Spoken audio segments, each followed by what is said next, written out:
This is the world's premier online racing simulation.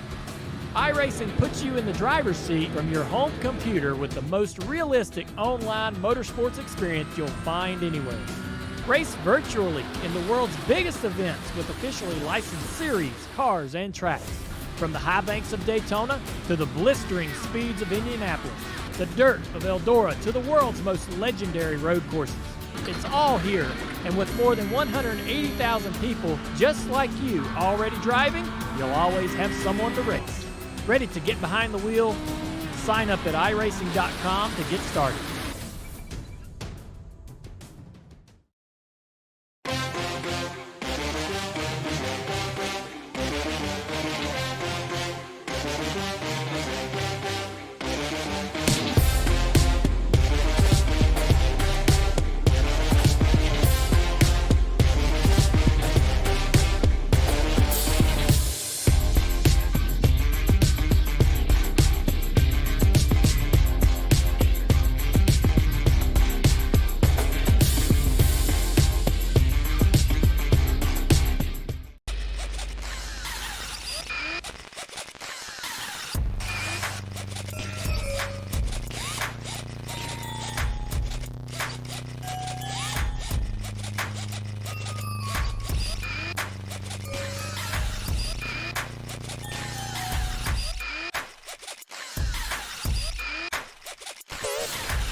Here comes Giuseppe. They make contact. They touch once, twice, 3 times. Oh, trouble! Oh, no, Rocky into the wall. Big crash front straightaway. Huge crash coming into the triangle. No, Rocky up and into the air. They're beating and banging. Burn the bottom, Cosman up top. I think. No, Breyer by 1/1000th of a second. Joseph, no! At the line, Thunhorse pulls the win out at the stripe! Oh, he saves it! What's going to happen here? Here comes the canvas! Get your foot in! He's got it! He's got it! The canvas is going to win!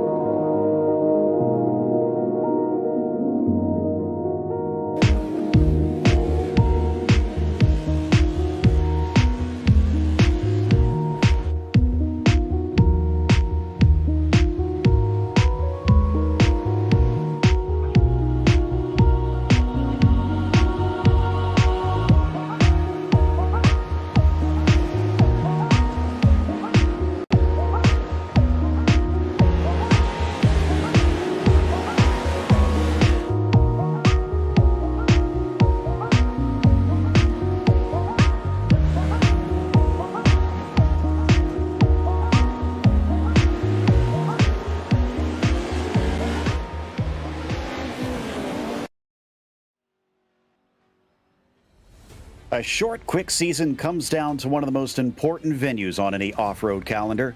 Crandon started it, and now it will end it. But last time we ran the short version, and this time it's the full deal. Will that change things enough to allow Burke a chance to pull an upset?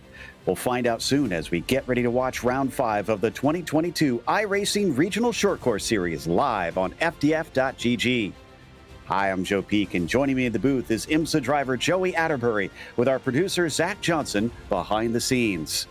As we get ready to take our way into the finale of the season here at Crandon, this should be an interesting one, Joey, as this is perhaps one of the more popular tracks here, both on iRacing and in real life for these short course trucks. It is definitely one of the most popular short course off-road tracks in the world. I know that if you talk to anybody in the off-road community, Crandon is #1 on the list to go to, and I'm really excited to watch this racing unfold here for us tonight. Absolutely, as am I. 8 turns around a 1.5 mile circuit. We'll see how our drivers can manage this one and who can take a momentous win, and whether or not we will crown a champion in the form of Burke or Minder here today. Now, as for the racing itself, of course, we have a few details on that our drivers will be up against here. It's your typical format that the drivers have had all season long, with your heat racing leading into the last chance qualifiers and then the main. It's only going to be 6 laps for those heats, 4 laps for the LCQs, and then 12 laps for the feature, which will, of course, also include a competition caution during that race. Now, as for the championship situation itself, I mentioned Minder, Burke, your main 2 rivals. Scott Kerr is a little bit behind. It's going to be a very distant hope for him. You can see it's only 17 points between Chaden Minder and James Burke. But Chaden's taken 3 wins to the single one that James has had so far in this season, and it seems like he's usually had the pace over James and also been a little bit more consistent in keeping out of trouble. Minder usually manages to pull away and get away from all the melee that you tend to see in this style of racing. So watch out for those guys. And of course, you can see some very fierce battles down behind, with it being only 5 rounds over the course of this season. Not much chance for anybody to really stretch away from one another and pull a gap. So plenty to fight for here in this last event for those who want to try and get that last little ego boost. Right now, though, Joey, in the qualifying, looks like Timothy Messimer has that provisional fastest time, and Burke is actually looking very good. He is in 2nd position right now. I'm trying to actually figure out where Chaden Minder sits, and he has not set a time, it appears. No, I don't see him out there quite yet.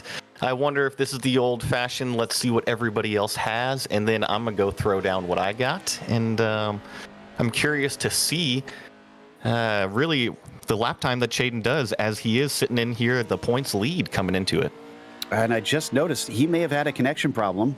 Yeah, and he is only just now reconnected. He's probably not going to get a lap. It's just too long around here to put one in with only a minute left in qualifying. Minder's going to have to fight his way from the back if he wants to clinch this one. So there's your trauma for the evening right there, set up from the get-go as out of Calamity Corner. That was, I think, Burke that we saw come across the line and wrap up his qualifying. That was only his 3rd lap, but he doesn't have enough time to come around for the last of them.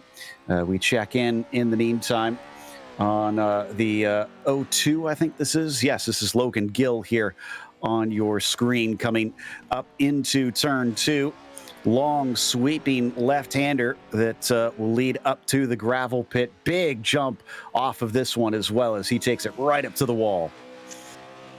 This racetrack really is here exciting, and I would love to come here one day and see these Pro 4 trucks fly around Crandon, because it is a fast racetrack. It may be called a short track, but it is not short by any means, and these trucks really haul the mail around this place. Yeah, it's one of the longest, and it's definitely the longest lap of any of the tracks that they've visited this season. As we now head into the first of our heats, here's your grid for this starter. It is Messimer with Ladner on that front row. Mikolajic will be starting in 3rd, followed by Bolson in P4, Randy Reeser in P5, as Henderson starts 6th, Ramsey 7th, Salgado 8th, and Minder will hopefully start 9th. It says he's connected, so we'll see if he takes to the grid. And I said on that front row, well, it's all one row in this heat. It's the traditional way that they start it here, Joey, with the land rush. I love this land rush start. Everybody lined up side by side, and if there's one time that missing qualifying might pay off, it's right now. Exactly. So hopefully that will help Chaden out a little bit. I don't see him gridded. We're waiting for the 415 car to pop up right next to the 109 right now. That's Salgado there on the outside in the blue. And if we see Chaden actually hop out there, then we should be okay. And again, if he doesn't make this race, that's not night over, because he has the last chance qualifier they can use to try to still get in. But that's going to make it even more treacherous for him, as we're waiting for the display. Here we go. Yeah, okay. So Chaden's still not in there, and I got the warning for 5 seconds until they start to get the lights up. There they are. And the green flag is out off the line. It looks like Messimer's pretty decent. Oh, a little bit of a touch there towards the outside. Someone having to really collect it up as they all try to siphon in to the first corner. And Messimer is going to get the whole shot. Someone's on their lid immediately. That looks like that is Henderson. Yeah, there was just a little bit of a hip check, as there always is here at Crandon in turn 1. And turn 2 has the same thing, as we have another truck on its lid, but it looks like the 033 of Messimer out front pulling away. Yeah, that was Salgado, the second one. He got hit by Ladner, and that sent him up and over. So 2 trucks immediately finding themselves in a bit of a pickle, as it's going to be Messimer leading the 177. Oh, and a battle for third as somebody gets bumped off. Reeser barely keeps it on the track, but he's gonna go all the way to the back of the field beside Salgado, who somehow righted his truck. I think the field is starting to get a little bit more calm here as they enter a single file row. Really starting lap 1 here at the iRacing Crandon International Raceway, with Messimer out front, leading them down this back straightaway, which really is the top speed here on this course for this truck. Yeah, very long straight down into the slowest corner on the track too, down into Cowboys hairpin, as they all sling it into there, trying to use that little bit of banking around the outside. Pinched in apex down for Ladner, who sits in third currently. And we'll get timing and scoring up in a bit here. They have to cross by ahead of Henderson since he took a tow early on. And now I am seeing Messimer being scored in the lead as he is. So they are officially on lap 1, as you mentioned there, Joey, and then just got 5 more of these to do, but it looks like we are down at least 1 driver already. Yeah, unfortunately, 1 driver looks out. The closest battle we got right now is Bolson and Reeser, as they battle it out for that 4th position, which is the last spot to advance to the feature. That's quite a contested position that these guys are going to really want to take over, and right now, it's actually a 3-truck battle between Bolson, Reeser, and Henderson. Exactly. So looks like the 29 is really under threat. He's got that last advancing position, and 2 other hungry drivers want it as they almost push him up into turn 6, whipping the trucks back around and heading towards Cowboys hairpin once again. He's going to have to play some stout defense, Will Nathan, as Bolson and Reeser are really breathing down his neck. Yeah, I misspoke there. That is the number 29 truck of Ramsey out front, as it looks like Bolson makes an inside move around the hairpin as they're going to go side by side over the whoops into turn 1. Yeah, that's Bolson in the orange trying to challenge, gets fed out just a little bit down through the fast sweeper. Great move by Reeser to try and take advantage. He splits the middle. Can he get both of them in one? 3 wide, unfortunately, sends Ramsey out, and he hits the wall hard in turn 2. Yeah, that was some exciting 3 wide racing through Crandon as they're coming up over those big jumps, and 3 trucks into 1 doesn't always work. Unfortunately not. So as they carry on, that's going to leave, unfortunately, to Bolson and Reeser now vying for the position. Ramsey is all the way down into 7th. So this is not over quite yet.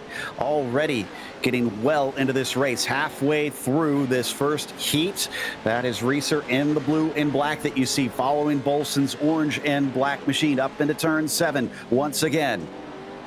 Nothing has changed out front. Messimer is still leading over the 177 truck, and then 3rd place of Ladner. They're making their way pretty calm and collected as the top 3 here, but that battle for 4th place still between Bolson and Reeser is the closest battle we have on the racetrack, and definitely the most important, is that will advance to the feature.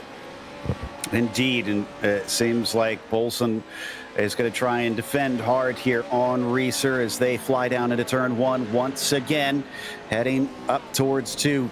Pretty big jump here in the second one as they leap over, have to prep the truck to try and steer into it as you land, and 2 very different lines between the pair of them. As you say, 2 very different lines. I just think that Reeser's trying to get some clean air, trying to find an alternate way around Bolson here, as Bolson really rides the cushion and keeps that momentum up.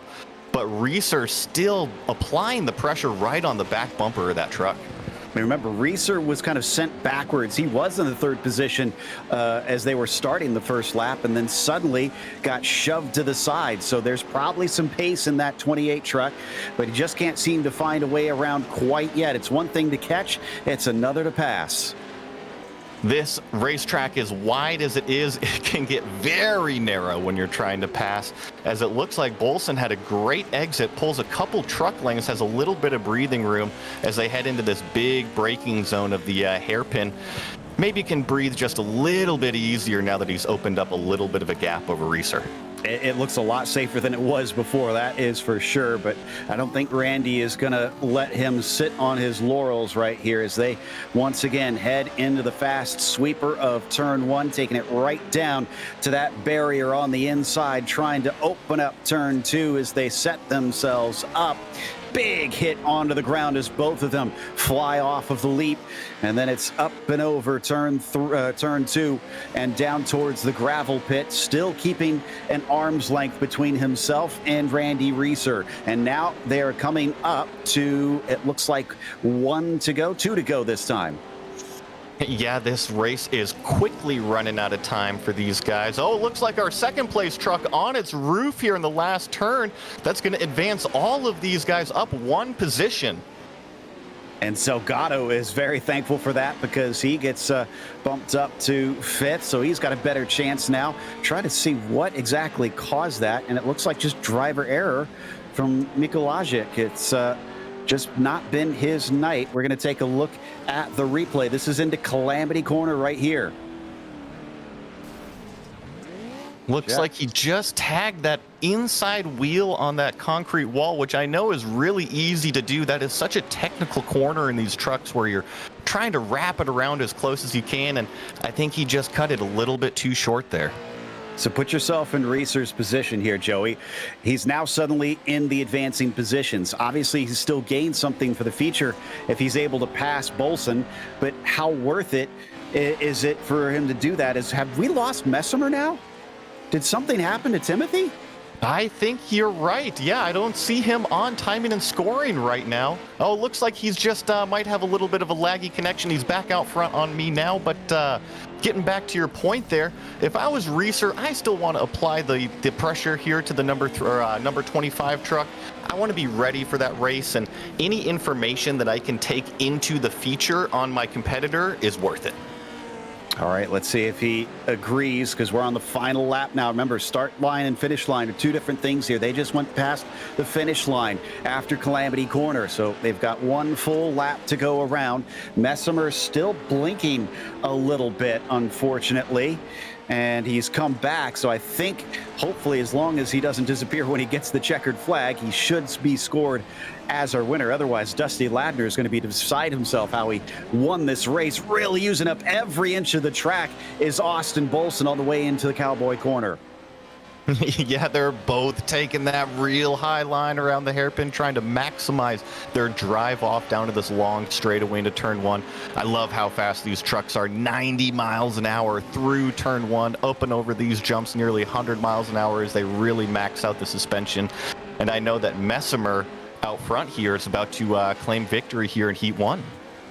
Indeed, the 033 basically took that pole, ran away from everybody at the start like he wanted, and didn't look back since. So, Timothy Messimer around Calamity Corner and across the finish line wins your first heat of the night. It's going to be Dustin Ladner, who's behind him by about 5 seconds as he finishes up. And then, oh, there's a go from the 28, but he can't get it done. Bolson will hold on to third. Reeser will be your last advancing position. Salgado, who got unceremoniously punted off at the start, managed to come back and at least wind up with fifth. So he'll be at the top of his last chance qualifier. But as the last of them now get through, looks like Minder did get onto the track. So this is great news for him. He's been having some issues, some technical issues we hear, and almost looks like he's having to drive with a keyboard, it looks like, the way that the wheels are going there, so he will be scored as last, but at least it looks like he should be allowed to race. There were the results that you saw. Everybody from 5th on down will head to the LCQ. Second heat is gridding up, and James Burke, championship hopeful, trying to come in from second place and steal the points lead in the final round. We'll start on the pole of the second heat. It'll be Logan Gill who will start next to him.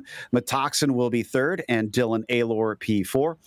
Drake Mittag will be in 5th, followed by Jason Bryant in 6th, and then it's Richard Swaley P7, Ashton Williams 8th, and Jory Nix in 9th. But I do not see Jory in the session. He might be a did not start today, depending on what happens here. Okay, based on what you saw in that first one, Joey, you're gridding up for this second one. What lessons did you take? I noticed 2 cars on the roof between turn 1 and turn 2 here at Crandon. So I'm going to make sure I give extra space, making sure I make it through. All right, they've been given the warning. They are ready to go. 8 trucks lined up as the engines start to rev, and the green flag is out. They all take off from the line down on the inside. Burke is going to try to do the same thing as he saw Messimer do, get that whole shot, and he definitely has a better run down into the first corner. He'll be clear. Behind him, someone gets to the wall, but nobody sent on their lid this time, at least through turn 1. What about turn 2? That also tends to see some action. Yeah, we got 2 wide action as it looks like a few change for position there in the 3rd spot, but these trucks are playing nice right now as attached to the tailgates, it seems, from 1st all the way through 8th place. They listened to your advice there, so they stayed put and tried to just get through these first few corners. A little bit of action for Dylan Aylor, who gets bumped off to the inside out of the gravel pit. He'll keep it going, doesn't lose too much time, bumping and banging through Calamity Corner. Someone hits the inside wall, and it looks like that may have been, didn't actually, it was Ashton Williams who had that happen. So he gets it going once again. Thankfully does not get turned over. Out of turn 7, onto the back stretch. It is Burke leading Gill, leading Mittag. Yeah, this battle for the lead between Burke and Gill is pretty close right now as they start to stretch out just a little bit of breathing room between that 3rd place trucks and Metoxen. Everybody, looks like the 4th place truck has a little bit of trouble there, and the hairpin gets into the wall but is able to keep going. These trucks are racing pretty clean out here for just these first couple laps right now. Yeah, it looks a lot better than what we saw there on the lap 1 for heat 1. That was Metoxen in the 19, the gray truck that got kind of shoved into the outside wall as they fly into turn 2 once again. Nathan's still in an advancing position. He does have Swavely behind him kind of threatening, but we'll see if that becomes a bigger issue, because right now this is a closer fight here on your screen. Gill versus Drake for P2. Yeah, this is the closest battle that we've got right now here in this heat between Logan Gill and James Burke out front. Logan Gill followed by Drake Mittag there in 3rd in that blue truck as they all make it up over the whoops and through this nice S section where you really have to have good rhythm with these trucks and the weight balance, kind of swinging it back and forth through this really slow second gear turn, put the power down onto this nice long straightaway up to 100 miles an hour here in these trucks. Yeah, so far so good. Drake, as you mentioned, in the blue truck that we were riding on board with, just trying to keep touch. He knows he's in advancing position, doesn't need to fret right now. And that was awful close down to the cowboy hairpin as Metoxen took a different line, just a little more shallow, and almost made contact there with a 518. So even from that far back, it seems like 0.8 of a second. Got to be concerned about what the other driver's running. Yeah, and especially in that hairpin, one of these things with these trucks is that there's such a large accordion effect that when they really start to race closely, you have to kind of pick your line going through each one of these corners not to get into the truck in front of you and also leave enough space for racing room for the guys behind you. Indeed. Such a unique style of racing. Once you get onto the dirt, so different from pavement racing where you're kind of all stuck to one line. Everybody can kind of get creative out here and try and do different things, but there you see Burke leading ahead of Gill by about 0.7 of a second at this stage. So this is looking like it's a little bit more serious for James than it was for Messimer in that first heat. Can't really rest on his laurels and has to try and make sure that that 0-2 doesn't try anything sneaky. I agree. If I'm out front leading right now, I've got nothing but the windshield in front of me. I'm not looking in those mirrors. I got the hammer down. But one thing I'm noticing is that these front 4 trucks really are pulling similar lap times. They're only about a 1/10 or 2 different between all 4 of them. They're starting to stretch the gap back to that 5th place. Yeah, and that's great news if you're guys like Nathan Metoxen.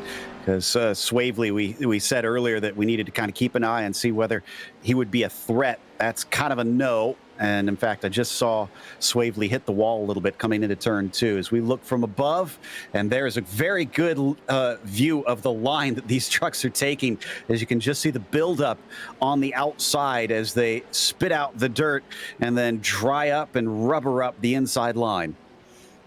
You're right. It's already starting to get what they call a blue groove, where they really rut everything out, and that cushion is starting to form where all that dirt gets pushed out to the outside. And what these trucks will tend to do is really ride that outside rear tire on that fresh cushion for that maximum amount of grip and drive off of the corner and hopefully get lap time out of it as we see Logan Gill start to put some pressure on our leader.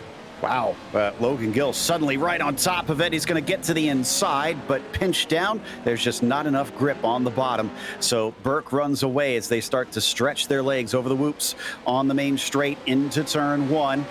And man, let me look at the lap times last time by. 0.2 quicker, so that explains some of it for Logan Gill, but not all of it, frankly. So it happened this lap, and the first few corners that he has gained on the number 7, he's running out of laps to do it. When they cross the finish line this time, Joey, it's going to be 2 to go.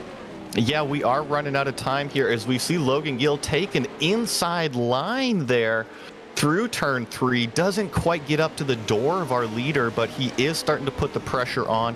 Every single time he makes those moves, though, it seems to kind of bring back Mittag and Metoxen here into this lead battle. I wonder how much pressure James Burke is feeling, or if he's in cruise control, just kind of seeing what Logan Gill and how he's racing him tonight. Well, knowing he's got to make up as many points as he does on Shaden Minder, even if he's had those technical problems, I'm thinking he's probably trying to make sure he gets the victory here in the heat, because that does count for points. In fact, he earned points for his second in qualifying as well. So he's trying to maximize this, but so is the 0-2 as he gets it set to the inside, cuts underneath. This time it was successful. That was a fantastic move by the 0-2 of Logan Gill. Got right underneath him, put the tailgate right in front of his bumper, says, nope, I'm taking the lead as it continues through turn 1. James Burke is not done with this battle yet. They go 2 wide through turn 2, the little bit of give and take. The 0-2 is coming back underneath. This is a fantastic battle for the lead. Around the outside, the 7's trying to carry the momentum. He gets a nose ahead. Can he use it once again? Outside line usually a little bit better, but the slide job ducking underneath is responded to as the 7 finds an opening and pulls the over-under. Now he's once again on the outside down into Calamity Corner as they get the 1 to go signal. This time, though, he gets shoved a little bit wide as the 0-2 will take the lead back. They've got 1 lap to settle this. James Burke has got to be careful where he places that truck, because the number 518 is starting to poke his nose in wherever he can. But as you can see, this battle for the lead is not over yet, as Burke is right side by side with Logan Gill as they're coming down this back straight into the hairpin for the final time. He's right on top of him. Does he maybe give him a little bit of the bumper? No, he's going to try and pull that slide job right back on him, but he doesn't move in front. Better exit goes to Logan Gill. Not many chances after this for him to try and get something done on that 0-2 machine. James Burke trying to get the win to make sure and ensure he can take this championship without any question marks. But he's going to have to try it maybe into the gravel pit. No, he's going to try it into turn 2 as he gives a little elbow to the 0-2 car. Once again, he slams those doors, gets a better run off the line. He's got the traction there, wheel to wheel, as they head into the gravel pit. Gonna go wide. The 7 tries to get ahead. A little bit of a hip check from Mittag as well, and then just edging him out. Oh, they tangle. They're trying to get away from one another. They got to be careful here. Better run for the 7, as it looks like Burke's going to be ahead. Coming into Calamity Corner, but will be the same off of the corner. Yes, it will. James Burke will get the win. Mittag second, Gill third, and Matoxen fourth. Your advancing cars were all within 2 seconds at the line. That was some awesome racing here to end heat number 2. All 4 cars covered under a blanket, and they were all pretty dang respectful, if you ask me. A little bit of bumping and banging with some doors and fenders, but everybody made it through to the feature there. That's exactly what we like to see, and there is your results. Everybody from 5th on down will have to go to a last chance qualifier to make it to the feature tonight. Everybody else automatically in. That takes us to heat number 3, last heat of the night before we head on to the LCQs. This time, Ryan Miller will be starting on the top spot. Cameron Magashik will be in second, followed by Scott Kerr in third. Rory Folsom, P4, will be flanked by Corey Skiles in 5th. Then it's Cody Winecki in the 6th spot. It'll be Nicholas Queen 7th, Lorenzo Bonacci in 8th, and Drake Bettetti in the 9th position. It looks like we should have all 9 gridding up this time and not missing anybody of our fields. So a little bit of an extra car filling them up. And we're waiting for the warning from race control to let them know, almost their virtual version of the Cowboy. Rest in peace after all those years. Looks like they are ready now as the engine. No, excuse me. We do not have that warning yet. I jumped the gun there. I tell you what, Joe, the difference between the 2 heat races was pretty good, and I'm excited to see what this third one brings for us.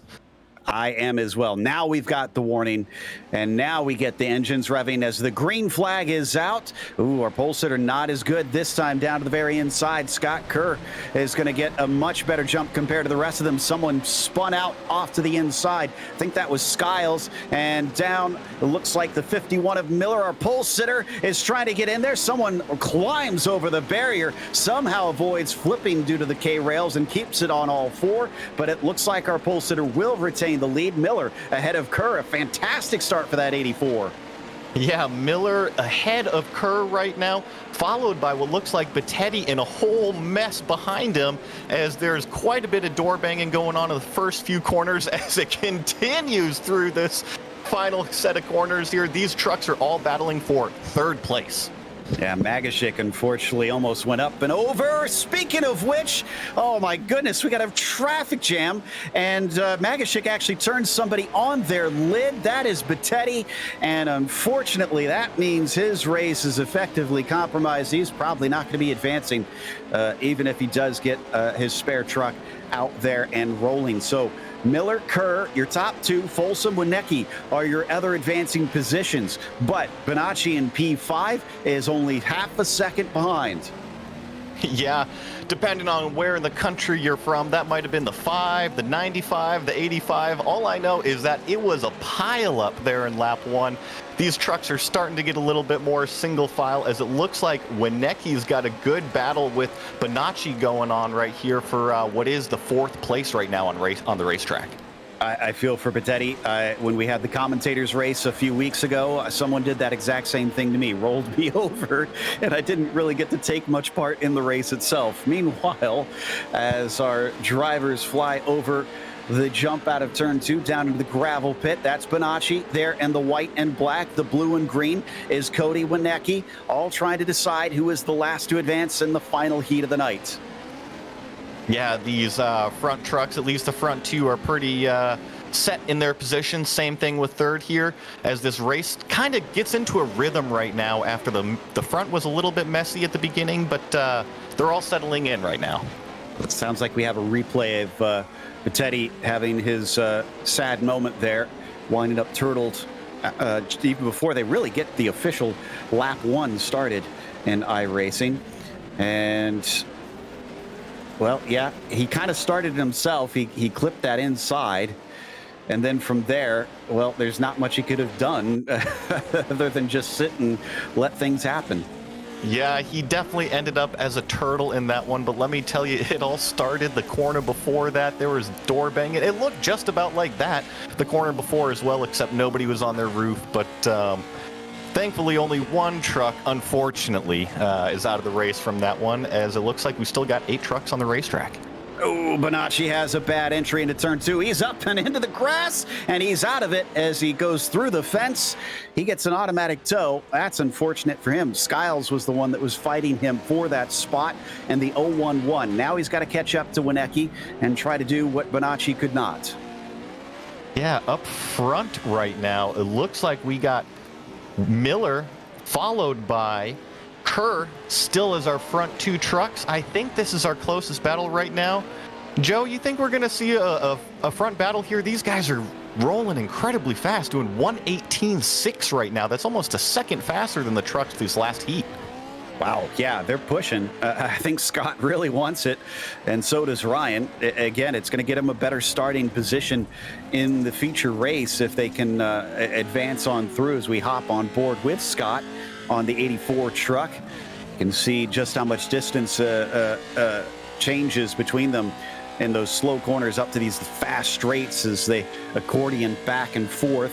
And then let's see what a jump looks like from on board as he leaps up into the air, spots his landing marker, and then steers into turn 2, smooth as you like. Still about 0.6 of a second apart between the pair of them. Scott's not really close enough to attack yet, but yeah, like you said, he's waiting for a mistake, I think, from that 51.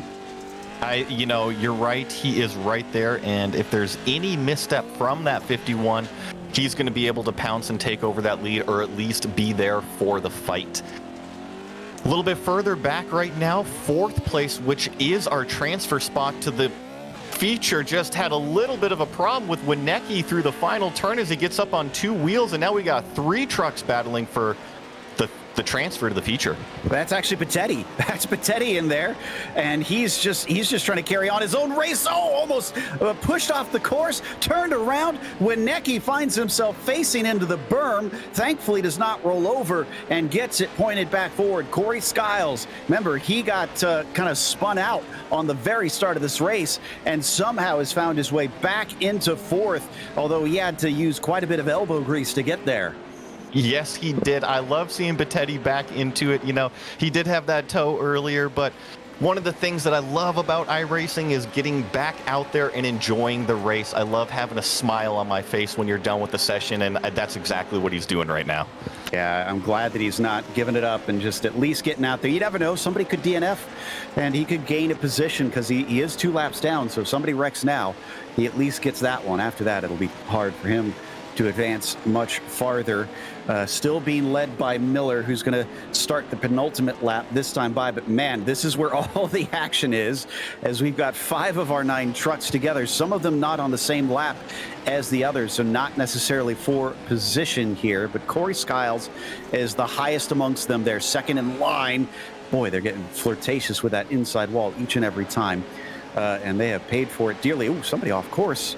Well, that was Bonacci. Bonacci just lost a position with that.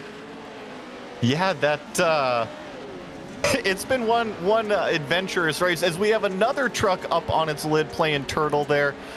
That is the Skiles. That was our position number 4 truck of Corey Skiles. He is no longer going to be transferring through to the feature, and that will promote what looks like Cameron McGishik up to 4th place currently.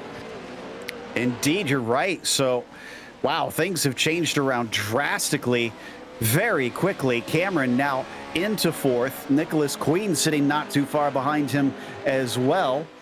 This is all just changed around pretty much every lap. If you don't like the order, wait a second.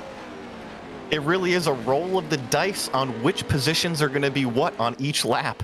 And I'm loving it. It's action nonstop, as right now McGishik leads Queen, as it looks like there's a little bit of an issue, and Queen really dive bombs that corner, and we've got a battle here for the transfer to the feature.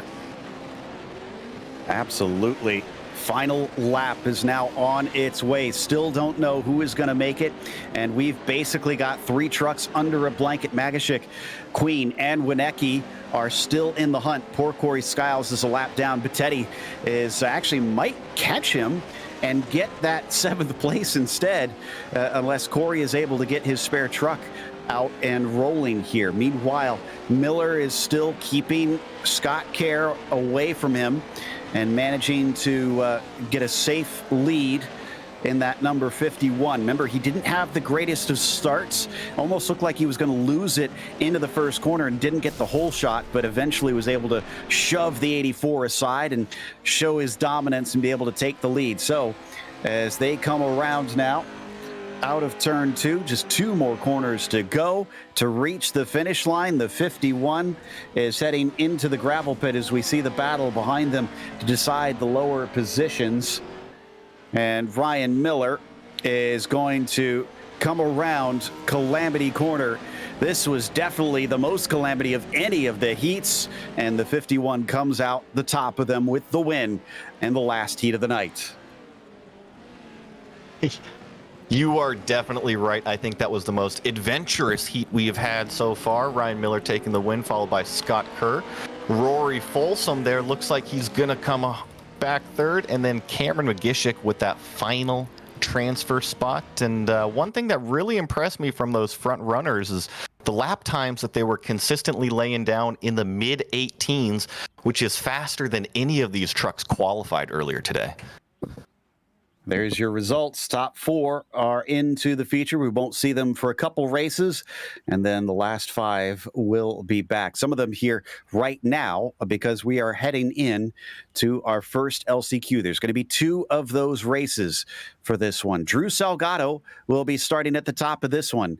Nicholas Queen will be second. Jason Bryant will be third, and Robert Henderson in P4. Corey Skiles will start from 5th. Ashton Williams, P6, and Shaden Minder is gridded up in 7th. We'll see if he can grid up. They've let him know that if he is racing with a keyboard, he's not allowed to do that. So let's hope that his wheel is up and working so he can actually take part and fight for his championship here, because I still don't see him gridded up, unfortunately, and I'm not sure if he's going to be able to make it in time. It's a much smaller field, only 5 cars here, Joey, but it's a much shorter race, and only 3 now make it out of these few. Yeah, you know, if I'm gridded up right now, I'm definitely worried about turns 1 and 2, make it through there clean, and then settle in. Not seeing Shaden out there on track yet. And I do see that he had a disconnect from an internet issue earlier, so it wasn't him manually disconnecting it. So not sure. And they've just given the warning. That basically does it. That's championship over. Minder is out as the engines now start to rev. Oh, we got a jump start from the 41. That was Bryant. He's going to have to serve that penalty. He's back. I don't know why he's backing up. There's no point in that now, as everybody is off and away. The horse was already out of the barn. You might as well just take it off. And meanwhile, the 48 has got the whole shot. It looks like he is going to be your leader, as Nicholas Queen is the one behind him there Bryant is the one behind him. Salgado is the one behind him. I'll get it eventually. Someone rolls over. That was Henderson. Winds up on his tires. He's able to carry on. So Nicholas Queen, your leader. Behind him, that is Salgado, with Corey Skiles sitting in third. Yeah, that was definitely an adventurous race start, followed by turn 2 there. But there's 3 trucks right now, and if I'm sitting there in that third position, I'm just trying to be patient as these front 2 are banging fenders. I'm saying, hey, guys, we're all going to the feature right now. Let's just do some laps out here. Yeah, Bryant serving his penalty. Henderson rolled over, so he's way far behind. These 3 are sitting pretty. All it decides at this point is who starts where in the finale, which is going to be towards the back anyways. So, yeah, I'm with you, Joey. I don't know why they're fighting as hard as they are. Now, I'm a racer. I do love racing and fighting, but, you know, you have to look at the big picture of things. And one thing about iRacing, you're only one person there in that cockpit. In real life, you got the guy on the box, you got the guy on the radio. You can at least know what the big picture is. And I think once one of these guys looks at their relative, they might back it off a little bit. Hopefully, yeah. Eventually, they should be able to get the idea of what's going on. They come around turn 2 here on what is now officially lap 1, with Bryant leading Queen, leading Salgado up to this point. Actually, no, excuse me. Bryant is being scored from his penalty here. Queen leading Salgado, leading Skiles. And now they are officially in order on my timing and scoring screen. But credit to Robert Henderson. He's not given up on this. He's about 2 seconds behind this pack. That's not impossible in about, 3 laps left here. Definitely not. As we were talking about earlier, this might be a short track, but is the longest lap of the short courses. And you're right, Corey Skiles is going to have Robert Henderson in his mirror really fast, as that truck, I think is the fastest truck on the racetrack this last lap. Yeah, let me look at the time there. 2:13.7. Yeah, I know that it's a little bejumbled up just because of where the start-finish line is, as we have a dive for the race lead between our front 2 pack of Queen and Salgado. Salgado definitely being very aggressive out there. Yeah, just about got it away from Queen, but no dice on that one. Drew once again trying to get inside, but just can't quite get an edge over him this time, though. And it was a definite hit between the pair of them as they landed on the course. Thankfully, nobody turned over by that. And again, Corey Skiles sitting in the popcorn position, just watching this all unfold. Another slide job. This time he gets rough and elbows his rival out of the way. Salgado's to the point. That was a big hip check there from Salgado, and I think he realized it and actually lifted off the throttle, let Queen back by, and said, you know what, I don't want to pass you like that. That's great respect. If F1 is speed skating, this is hockey out here. These guys are getting rough with one another. And right now, Nicholas Queen is once again going to have to hold off Salgado as they head into turn 7. And look at that. Henderson has actually caught them in just a couple laps. That is immense pace. He might actually be a real threat here. Yeah, I think Henderson is the fastest truck on the racetrack as these two continue to battle. Salgado, another slide job into the hairpin. It looks like Queen is going to hold him off as they're going to be side by side into one. But you're right, Henderson right there. Corey Skiles has got to be sweating a little bit seeing these guys battle up front and not want to get collected if something happens. But also, you got somebody right on your tailgate. Yeah, he's kind of stuck between a rock and a hard place. He can't hold back. He's got to push and try to make sure he stays in third, because if he does not, if he gets overtaken by Henderson, then his night's over as well. So he really has to try and stay on it and almost have to maybe get involved in this back and forth. But what I find interesting, that 48 looks like he's learning. He gave space to Salgado in the Cowboy hairpin last time, made sure that he couldn't just rough him out of the way. You're right. He's given a little bit of extra hip room, if you will. Maybe got the pads out now. But this is a great battle for that transfer spot between Corey Skiles and Robert Henderson. We are on the final lap here, and if there's going to be a move, it's going to be soon. Last lap, and right now, Nicholas Queen is holding that desired top spot. Salgado behind him. Henderson is probably the one that's going to be the most aggressive out of any of these four, because he's the only one that is on the outside looking in at this point. Very wide line for Nicholas Queen, not giving anything the chance with Drew Salgado, and make sure that he does not shove him out of the way. Corey Skiles still sweating bullets back there in third, thinking, I could still be out of this feature race if I let Robert Henderson get a leg in like this, as he tries to show his nose down into turn 2. He can't quite nose him out of the way into the wall. Both of them go as Salgado and Skiles are using way too much of the track. Yeah, they're both riding the cushion, riding the wall, the Darlington line, as Corey Skiles gets a truck full of Robert Henderson there in one of the final corners, as it looks like Robert Henderson is going to take that position. I'm sorry, Corey Skiles is going to stay there in that third position as these trucks are going to cross the finish line. Nicholas Queen, Drew Salgado, and Corey Skiles. Yeah, if we're mixing metaphors for sports, then Henderson threw a Hail Mary.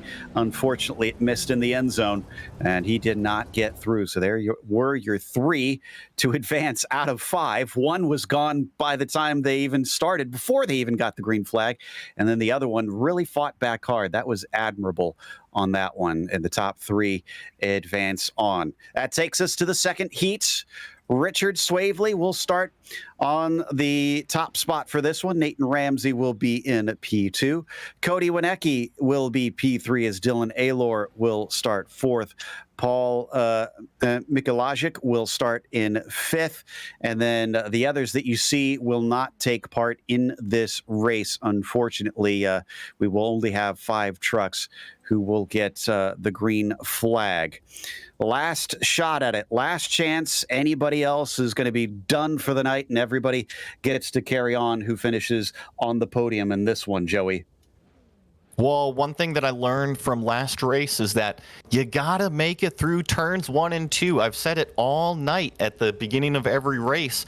Robbie Henderson proved that you could come back even if you get knocked out here in 1 and 2. Absolutely. And it sounds like they are ready to go as the green flag is out. The whole shot for our pole sitter is looking pretty good. Swavely, up and over, and thankfully managed to get back onto their wheels. That was Ramsey and Aylor that just about took each other out. But around the outside, there goes Mikulajic in the 177, and he pulled a blinder on all of them, somehow carrying the momentum. That was a great move for the lead as they're still sorting it out back there for 2nd and 3rd place. But yeah, as you said, Paul Mikulajic, just a fantastic move to really shoot the gap up into the lead. I thought for sure that was going to be Swavely's top spot there as they came out of turn 1, but it was not to be. Paul now sending it towards Calamity Corner for the first time here as they officially start lap 1. Swavely was close to being turned around by Cody Wienecke. Remember, Cody had some rough moments there in his heat, so he's probably a little bit out of position here because he looked pretty fast in that heat and just could not keep out of the trouble that everybody seemed to be getting into. Speaking of which, she gets almost turned around right there by Nathan Ramsey, and things are getting so physical in this last race of the season.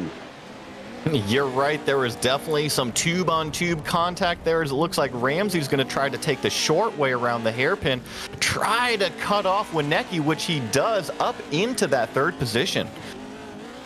And that's going to slow him down a lot. He is now into the last spot as Dylan Aylor finally gets one of those back after he got involved in that near rollover with Nathan Ramsey through the shot down into turn 1.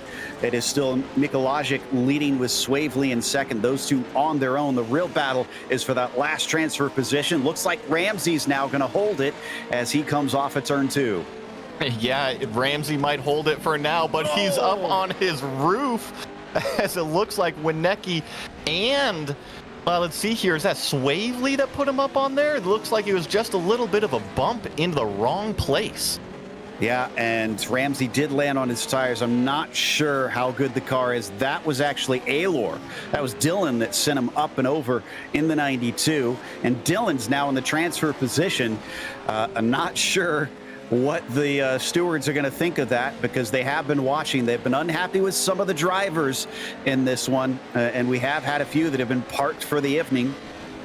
And just like that, Dylan Aylor was given a black flag for that contact, which promoted him up into that feature transfer spot, and he's going to have to come into the pits as I think he just hit the Alt F4 and says, you know what, I'm done. Yeah, he's out of it, unfortunately. So that means it is now between Ramsey and Wienecke to try and take that transfer spot. Ramsey's still running. He's got to make up about 5.5 seconds in 2 laps now. And let's take another look at it. Yeah, Dylan was pretty upset about that call, it seems. But I don't know. I think that's fair. He basically got right into the rear of him. It wasn't side-to-side contact. I agree with you, Joe. I think that in close racing, things like this can happen, but unfortunately, he just kind of pile drove right in there and ended another truck's race, and that's not the way we want to see it. Just realized that was a Senna helmet on there for Nathan Ramsey. Not sure if we've ever had Senna actually go up and over on his lid like that in a race, but in the meantime, oh man, look at how bad that truck is tracking right now. He's got some very severe damage on that 29 machine. It's going to be a very difficult task for him to try and take that 3rd position. So right now, it is Mikulajic, Swavely, and Wienecke who look the safest to advance on through, and we're halfway through lap 3. Yeah, I think that these top 3 are pretty well sorted right now. One thing that I'm noticing right now about the racetrack is how much it has changed through the course of the night. We were talking about really the dirt getting pushed up, but here in turn 1, you can see almost an entire blue groove has formed, and then you got the cushion as our leaders really make their way through the jump and through these faster sections. And you can see just there isn't that grip on this concrete rubbered up section, and these trucks are really having to take that high line up around the cushion. Indeed, yeah, they're really having to try and race the track and read it to figure out where is fast. Looks like Winecki's not settled into third. He wants to try and make it extra safe and get P2 with Swavely. They got to remember Ramsey's a long ways back and slow, so they just have to finish here. They got to play it safe. We're on the final lap, and Cody is on the hunt. You're right. Cody Winecki wants that second place position from Richard Swavely. I think that if he's got a shot at it, it's going to be down into this hairpin, as it looks like he's got a great setup if he can get the power down coming out of this turn. It's right on top of it. And again, this will change start positions for the feature, so that he does have reason to try and get by him. He's just got to really weigh the risks here. He's going to go way inside, and we saw him doing that a little bit earlier in his heat race, but it's not going to pay off as Swavely is well clear of him. In the meantime, it is a 5-second gap to this man as Paul Mikolajic took the lead in turn 1 and has managed to use that clear air to his advantage. Everybody else has been nothing but drama in this last heat race, and Paul wants nothing to do with it. But he's going to get that wish here with just a single more corner to go, as the 177 may not have made it through in the first heat of the night, or at least the heat that he ran earlier on this evening. But he's going to make it in on the last chance qualifier, taking the victory here at the last asking. Winecki is going to wind up ahead of Swavely. He managed to take the spot when we weren't looking, and Richard will be last of those that advances and start at the very tail end of the field. So we'll take a quick look at our results, and then obviously we'll have a short break. But here is how it wound up in the last opportunity to get to the big show tonight. Mikolajic, Winecki, and Swavely will advance, but for Ramsey, Aylor, both of those guys are now parked for the evening, and they are done. Here is that pass for that second position right at the end, out of turn 2. Let's see if it finishes up into the gravel pit here, Joey. Yeah, it was a great pass by Winecki. Took that inside line, a little bit of door banging as Swavely tried to over-under, and there wasn't quite enough room, but right there, Winecki has the inside line, the dominant position, really blocks off any potential pass coming into the final turn and takes that second position away at the very end. Great stuff there from Cody. Watch out for him in the feature. Meanwhile, we'll get to that feature in just a moment. We'll have a short break here on FTF.GG. Stick around for the season finale here of the Regional Short Course Series. This is the world's premier online racing simulation. iRacing puts you in the driver's seat from your home computer with the most realistic online motorsports experience you'll find anywhere. Race virtually in the world's biggest events with officially licensed series, cars, and tracks. From the high banks of Daytona to the blistering speeds of Indianapolis, the dirt of Eldora to the world's most legendary road courses. It's all here, and with more than 180,000 people just like you already driving, you'll always have someone to race. Ready to get behind the wheel?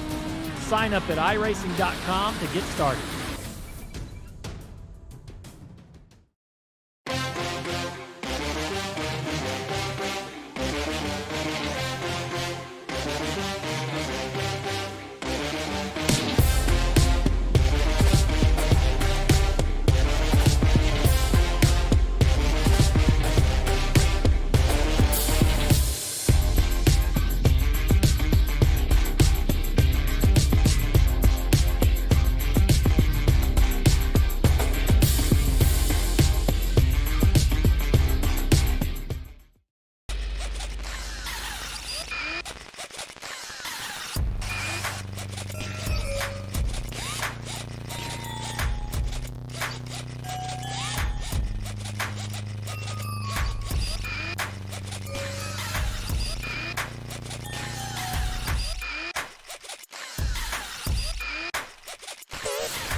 Welcome back to Crandon International Raceway. Joe Peak here with Joey Atterbury, watching the season finale of the Regional Short Course Series. And so far, it has, shall we say, eventful this evening here, Joey? Yeah, I think that's a great word to describe it. We've had trucks playing turtle. We've had 4 wide on starts, and I can't wait to see what the feature brings us. Indeed, which we'll see in about a minute and a half's time here before we get onto that. They're just in a little bit of a warm-up now, and we'll give you that feature race in a moment. Now, they've had some interesting weather conditions. We haven't touched on this, and usually we don't talk about weather nearly as much on the dirt side other than maybe the heat kind of sucking the moisture out. It's not the heat I'm worried about in this one. It's the fact that the winds have been 30-plus miles an hour for much of it, Joey. Yeah, I'm surprised that these trucks haven't turned into sailboats when they get up in the air and start flying and tipping over, really. It's pretty amazing. As you can see, the flags right there, those Crandon flags are full tilt. Yeah, just absolutely straight out of the wind and fluttering. Typically in iRacing, most at worst, you'll see them kind of waving gently. If you get something up to, say 15 miles an hour or so, that's a hefty wind here most times in the sim. But clearly it is a windy day out here in Wisconsin.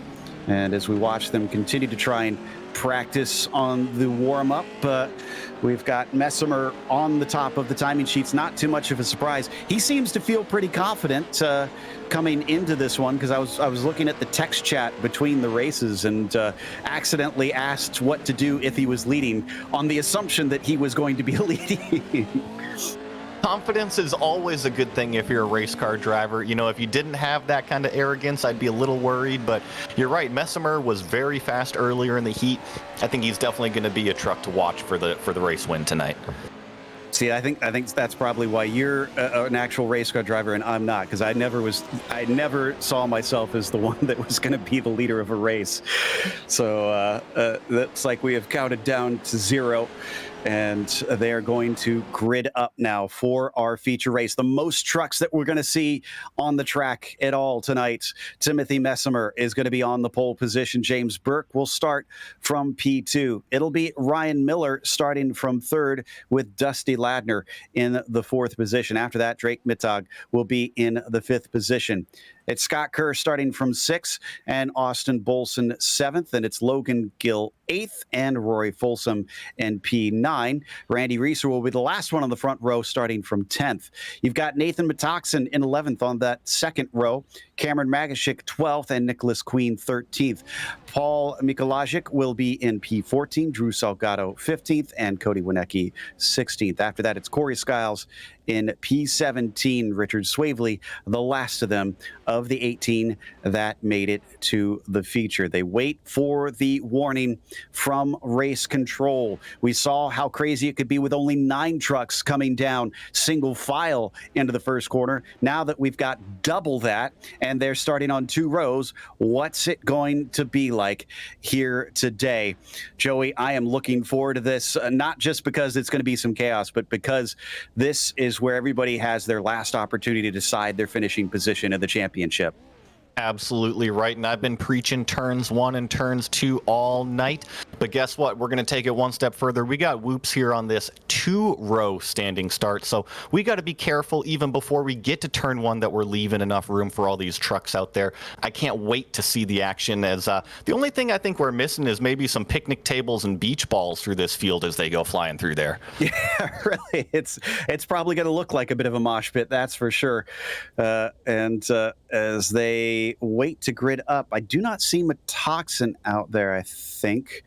No, it looks like Metoxen is out there. So we should have everybody, and they should give them the warning pretty soon. So I'm waiting for that signal here from race control so that we know that they're going to start revving the engines, and it's still giving it a little bit of time. Not sure what the holdup is necessarily. And here we go. Now they are ready to go. So the engines start to rev. And the green flag is out. Ooh, somebody got a very horrible start. I think that was Nathan Ramsey back there who just went backwards in a hurry. But Messimer looks like he's going to have the whole shot. He's trying to fend off on James Burke, and we have multiple trucks into the wall. Massive accident here at the start. Multiple trucks are on their lid as well as the leaders continue to fight for the lead. Messimer and Burke wheel to wheel coming off of turn 2. Yeah, these front leaders have thankfully escaped that, as Burke is going to take the inside line, try to get through on Messimer. See if we got a little bit of over-under as Messimer is going to climb back up on the door, but that's going to leave Burke the advantage line here coming up to actually start lap 1 at Crandon. Looks like we got really a front pack of 5 as they're breaking away right now. A little bit of a shot from Queen trying to see if he can get inside Messimer. No dice. Only truck that had to take a tow is Bolson. I think he wound up on his lid, and Scott Kerr was able to drive it into pit lane. So is Magashik to take their spare truck and get back out running. Otherwise, it looks like 15 of them were able to stay on the track for this official first lap. It's a battle here between Queen and Ladner. This is for the 3rd position. Yeah, Ladner didn't quite get the run out of that last hairpin, as he's got to defend as he really chucks it into the hairpin, trying to maximize exit. But that other truck of McToxin, really, it looks like there's going to be a battle here for the 3rd position going into turn 1. Indeed, Queen just barely ahead, and unfortunately behind. Ladner cannot find a way through as they come down into turn 2. You can see how close it is in front of them as well. That is still Burke and Messimer, but Burke holds the position. Now, he should have the championship here unless something drastic happens, because Scott Kerr is back in 17th, and he is the one that is chasing 3rd in the points coming into this round. So Burke basically being anywhere within the top 5 kind of guarantees it. You're right, as Dusty Ladner actually finally gets that move and takes over that 3rd position there from Nicholas Queen. Got that done just a couple corners ago, but you're right. Timothy Messimer, James Burke out front right now as they're just kind of pulling the gap away from 3rd place. Maybe we'll see a little bit of a battle later. I believe there is going to be a competition caution, so let's see what the pace is on these trucks. Yeah, end of lap 5 is where you're looking for the competition caution. That'll be good news for those that had to come into pit lane, especially Cameron Magashik, who is already a lap down. He'll get waved around at least one of the laps, as long as he doesn't fall down another. Meanwhile, Burke, there you see in the orange and black, leading Messimer in the pink and black. Ladner starting to fall away, but he has rebuffed Nicholas Queen, actually overtaken Queen, because Queen was in 3rd place a little bit earlier, so we missed that overtake at some point along the line. So can Ladner now start to run them down now that he is in clear air? You're right, and really this battle 3rd, 4th, 5th, I'm watching Nicholas Queen right now and Nathan Metoxen, probably the closest battle we got right now, at least in the front 5, as looks like Metoxen's going to ride that cushion, maybe hopefully get the drive off and take the battle up here. Queen's under pressure, and the 19 is going to try and keep applying it. So the 19 takes it to the inside of Calamity Corner, but can't get the drive the same way that the 48 can as they start on lap 3 now. Oh, clips the inside wall coming into turn 1. That opens the door, and Nathan Metoxen manages to sneak through. You called it right. It looked like Nicholas Queen just judged that apex a little bit too close and opened up the door for Metoxen, and off he went. Just about had a heart attack, I'm sure, at that one. Almost caught himself rolling over. So the 48 tries to regroup and see if he can get up to the 19 once again. Skiles now starting to make a threat in the white and blue that you saw there. He was trying to overtake on Salgado, and poor Corey Skiles has been involved in just about everything out there today. So he is prepared, I'm sure. You took the words right out of my mouth. Skiles, Salgado, all of these guys have really been in the thick of it, and no exception here in the feature as they're just trying to claw their way forward right now. I know that we had a little bit of a track state reset, so these trucks are looking pretty slippery right now as the track kind of rubbers up and that cushion forms. And I'm curious to see, as the track wears in, if certain trucks or certain drivers are going to get faster. Absolutely. It could be. And a little bit of a clip to the inside from Metoxen that we saw or excuse me, Messimer that we saw there coming around Calamity Corner. He's been still right on top of James Burke. He's not giving it up. And if anything, I think Messimer is the one that has nothing to lose here. He hasn't had a win yet in the feature this season. Is that Skiles? Yeah, Skiles actually had a little bit of a rough up as we just took the camera away, and getting back on track and getting going right now. Guy cannot catch a break today. So that was the 0-1-1. And that was coming into turn 1. But he did it to himself. Another one clipping the inside wall. It is so easy to do right there, Joe, especially with these trucks. They're huge, you know, so the vision isn't necessarily the best, and you're jumping over these whoops, and sometimes you just get your timing a little bit off and doesn't always end up the best way. Absolutely. Now it makes me curious as we jump back to this battle for the lead as we ride on board with Messimer. You're the third different co-commentator I've had with me here, Joey, in this series. And there's been a bit of discussion as to what the name of those concrete barriers are on the inside. Do you call them a K-rail or a Jersey barrier? I've always known them as a K-wall. K-wall? A concrete wall, yeah. Okay. Yeah. Yep. So that's a different one. We've got a third entrant into the debate now. So I'll have to bring that back to Dave Arnold next time I see him and see what he says on that one. Meanwhile, coming around through turn 7, Messimer still trying to get to the inside of Burke and just see if he can out-drag him off the corner. No such luck quite yet. And they are actually on lap 5 now. So if he doesn't get him by the end of this one, he's going to have to restart from second. I think the most impressive truck that has shown me something right now is that number 5 of Dusty Ladner. He continues to be one of the fastest trucks on the racetrack as these front two are kind of battling it out. And if we remember, the front two really gapped it between the rest of the field, and Dusty's kind of hunted them back down. Yeah, that's a good point. And on screen, we saw that was Winnecke, who got ran into by Logan Gill. But that actually, I think that started when Winnecke... Oh, he ran into the back of Folsom, it looks like, to make that happen. That was a very weird incident at the Cowboy Corner. Anyways, we just heard race control letting them know that the caution is coming at the end of this lap. So as Burke rounds Calamity Corner, it's not going to be Messimer leading them back to the green. They cross the line. We should see that yellow flag. And yep, they just called it out. Full course caution, and everybody slows. So they're going to be lining up on the back stretch as they regroup, and only one truck needs their lap back. That is the 253, so we'll wait for him to get waved around. Other than that pretty big incident there in turn 1, I think that this has been some great racing up front. Really impressed between Burke and Messimer, that battle that they had in the first couple laps to get the lead away there from Messimer. And then Dusty Ladner coming in here in third at the competition caution. I'm just curious to see what the pace of really these top 5 are going to be now that everybody's going to be caught back up. And I'll tell you what, credit to the heads up from a lot of these drivers. I'm seeing Drake in the 518 take his spare truck, Randy Reeser as well. I don't think there's anything in the rules that says they can't jump into pit lane on these cautions to take care of that and not lose any time. Obviously, they might lose a couple positions, but better to have a truck that is complete. That's a great catch there, and yeah, I agree. You know, one of the things in racing is always looking for that advantage, you know, always looking for that edge. What can you do that'll get you better than your competitor? And maybe a fresh set of tires and a brand new truck will do it. And Drake has got a black flag. I think he's sped into pit lane. He's saying he needs 2 minutes. Hopefully they will wait for him.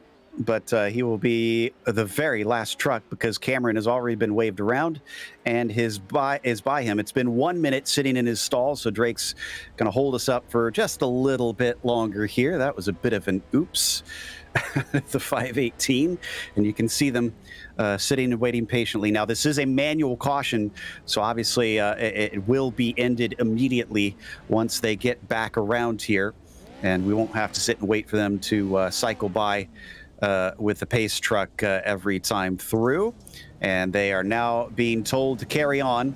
So Drake should be out and hopefully be able to catch back up to them, but he'll have to hustle. Yeah, I'm loving the sportsmanship by everybody right now as they're going to make their way around the hairpin as they get ready to come back to green here. I'm really excited to see what this action brings here for the final 7 laps here at Crandon International Raceway. Absolutely, me too. This is going to be fun to witness. It's the finale. We've already effectively crowned our champion in James Burke here. As long as disaster doesn't strike. Where is Scott Kerr now, actually? He's up to 13th. He's still not where he needs to be, but the caution will allow him a little bit as we get some nose-to-tail contact. A few drivers maybe a little eager, and the green flag is waved as Burke is off into turn 2. Messimer hot on his heels as he has been all feature, with Ladner now caught up. Can he hold with them? Metoxen is in 4th, already challenging on the 5. Yeah, great restart by our leader, but I think Ladner is under intense pressure from Metoxen as he slides it underneath. We'll see if he can carry the momentum as he's going to have the preferred line. It looks like Metoxen is going to take that 3rd place away from Dusty Ladner. Is he? He's going to try and hold it here, but once again, Ladner, no, he's not going to be able to get the run off of Calamity Corner. Nathan into 3rd as they now start on lap 7. And it is James Burke still ahead of Messimer. Metoxen now onto the podium. Queen still in there, the 48. So sends it in deep down into turn 7. Has to pull out so that he doesn't spin Ladner. You're right. It's a battle between Salgado, Queen, Ladner, all these trucks right here as they enter the hairpin for the first time under racing speed after a competition caution. A little bit of contact there back in the pack with Salgado, it looked like. But mostly everybody making it through clean. One truck on its roof back there. Logan Gill. Oh, man. Yeah, I think it was an innocent victim on this one. Yeah, he just got ran into by, I think it was the 84 and rolled on over. So he had to take a tow. Drake is still trying to play catch up. He did not get out in time. He's about a minute behind everybody currently. So his day kind of going poorly. Well, maybe not. I thought he was behind everyone.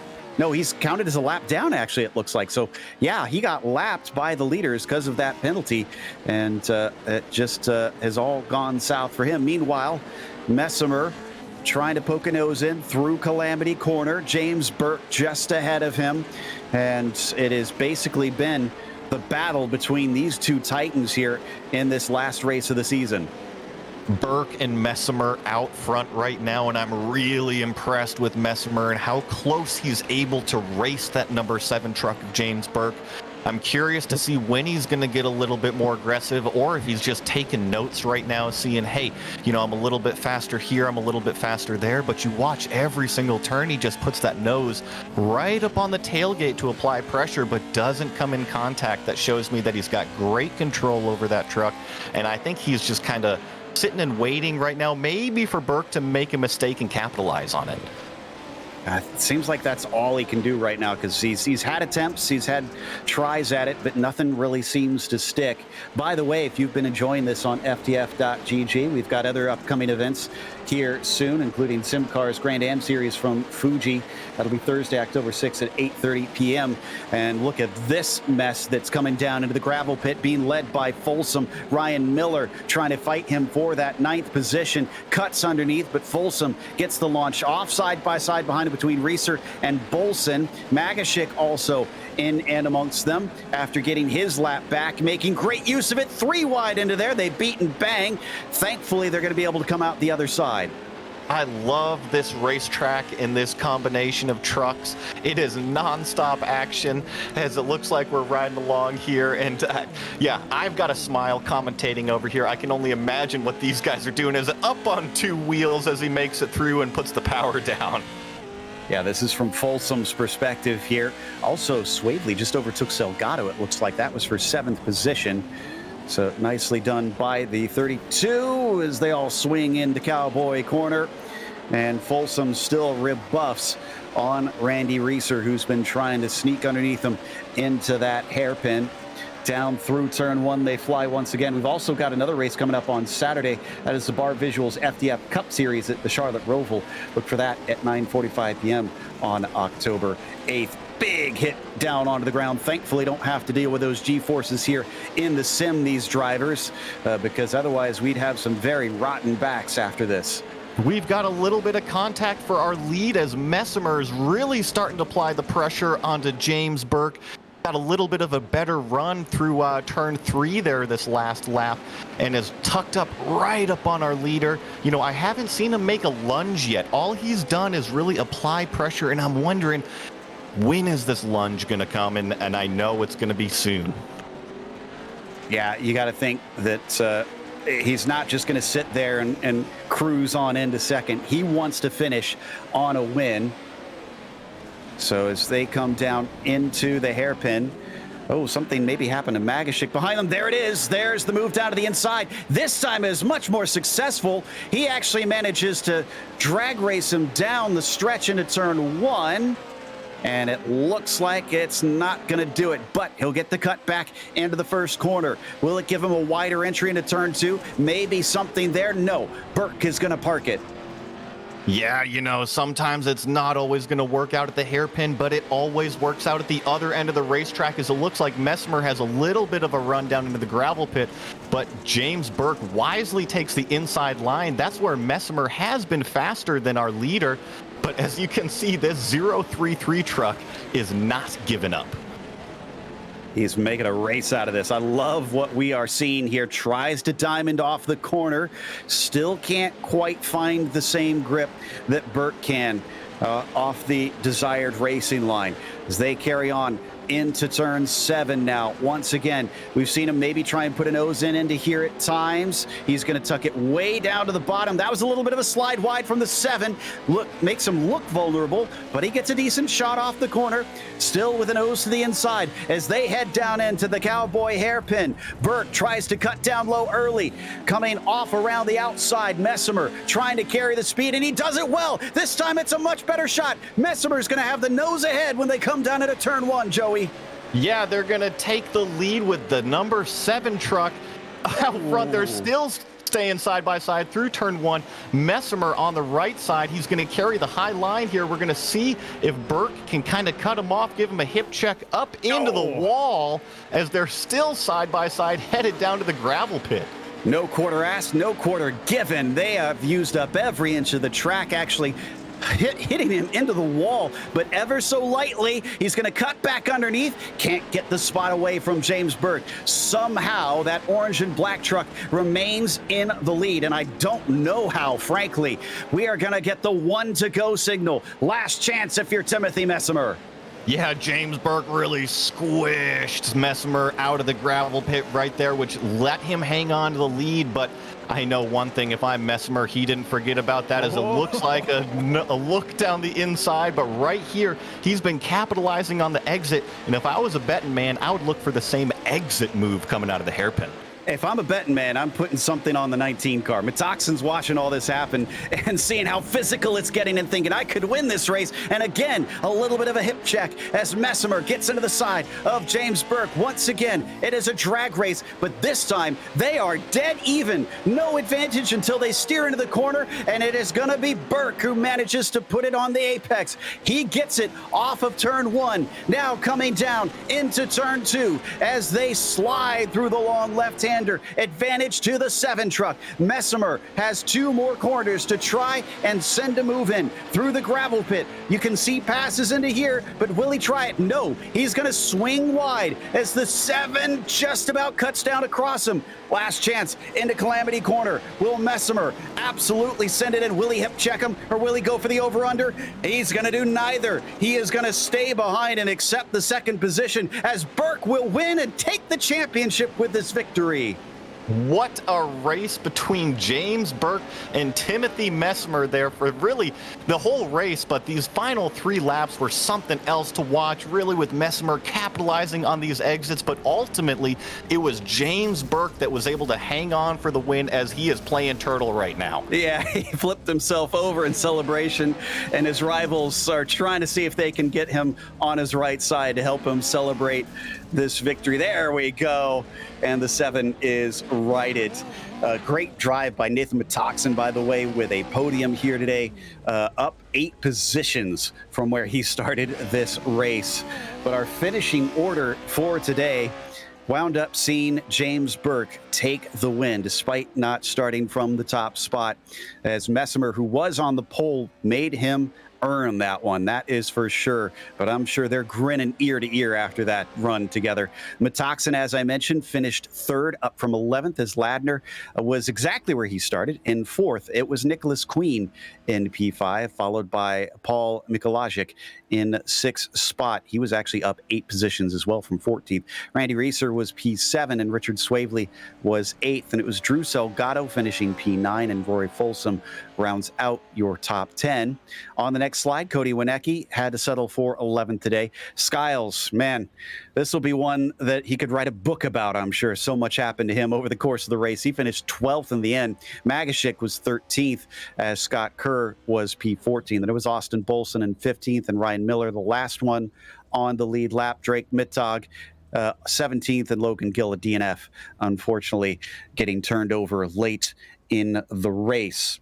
Sounds like we've got Burke ready to talk to us, and we've got official confirmation from Race Control that he is also the champion. Congratulations, James. I'm sure it's not quite how you wanted to see yourself taking the championship, with the technical problems causing woe for Minder, but it's still the championship, and you did so in style with a win. How does it feel?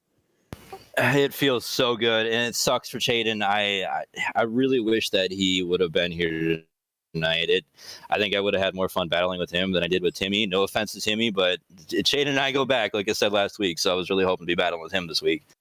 Yeah, talk about that battle there with Timothy, because I said after the race that he made you really work for it, and you gave it right back to him. It looked like a very respectful but aggressive fight from our end. At one point, you even kind of edged him into the outside wall in turn 2.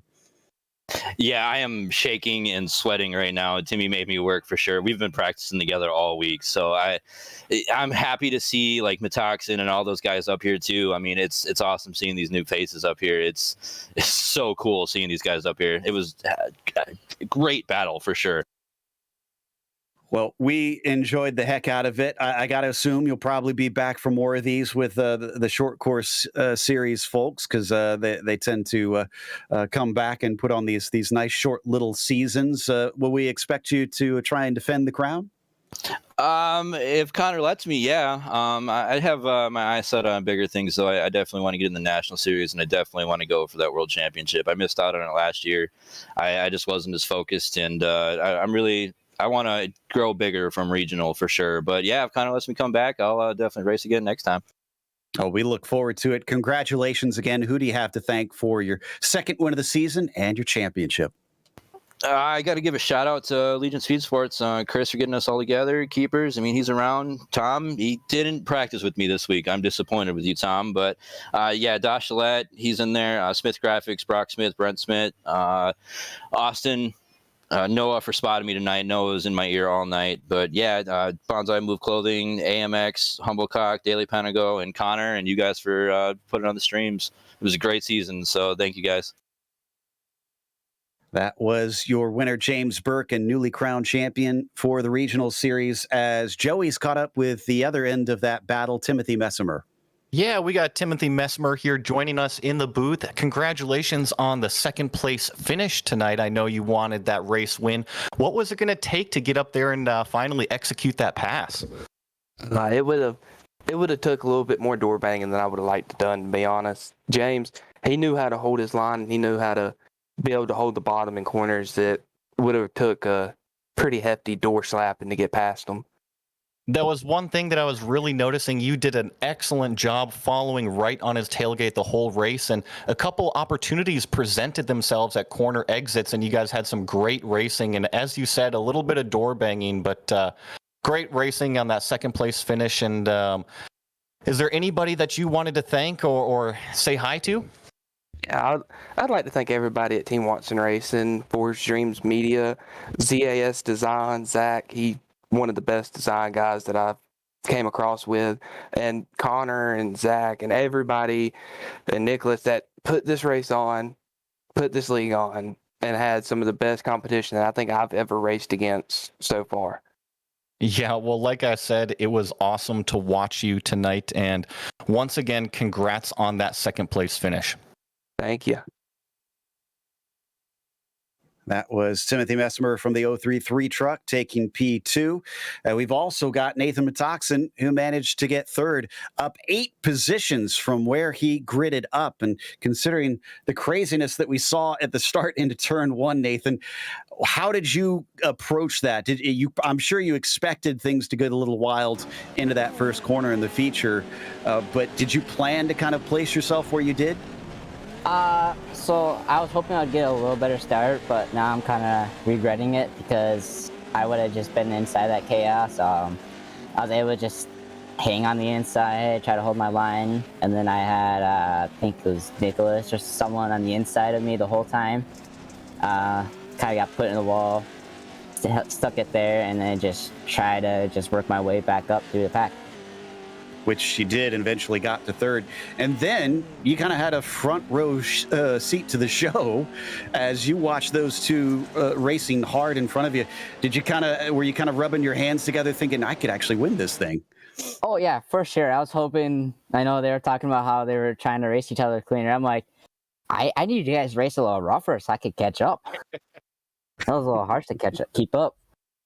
Yeah, they ran some incredible pace, but it's been so fun to get to call this series or call this group of guys in the last couple series here on the short course trucks. And I've really enjoyed the tracks more so, but iRacing's a bit lacking. Is there a specific track in real life that you've seen, or been to, or actually gotten to race at that you want to see join the service? Oh, there's I live out in here in the west, Midwest, not Midwest, but west area, where Crandon, Bark River, Anago. I live in that championship off-road area where they do the series, and basically all of those tracks I would love them to scan because ERX is a good one for the split lane. Dirt City is a good tight corner. Anago is a good one because you can also put in that dirt oval with that off-road configuration in it. It's just, there's too many tracks, but I hope Wheatland comes solo first because that's a track I'm waiting for. Well, again, congratulations on a top 3 here today. Anybody you'd like to thank? I would like to thank iRacing Short Course for having this up and available, Team WRS Racing Setups, FDM, and MXS Productions. And I'd like to thank Just Trim Lawn Service out here in Green Bay. Cut lawns, trim, all that. Great stuff there. That was Nathan Metoxen, who finished third, and that's going to wrap us up with a big thank you again to the organizers for bringing us on for coverage of this season as the sun goes down. Hopefully we'll be back once again. Thanks to the team today, Joey Atterbury and Zach Johnson. And until next time, race clean, race hard. We'll see you on the track. Yep. Thank you for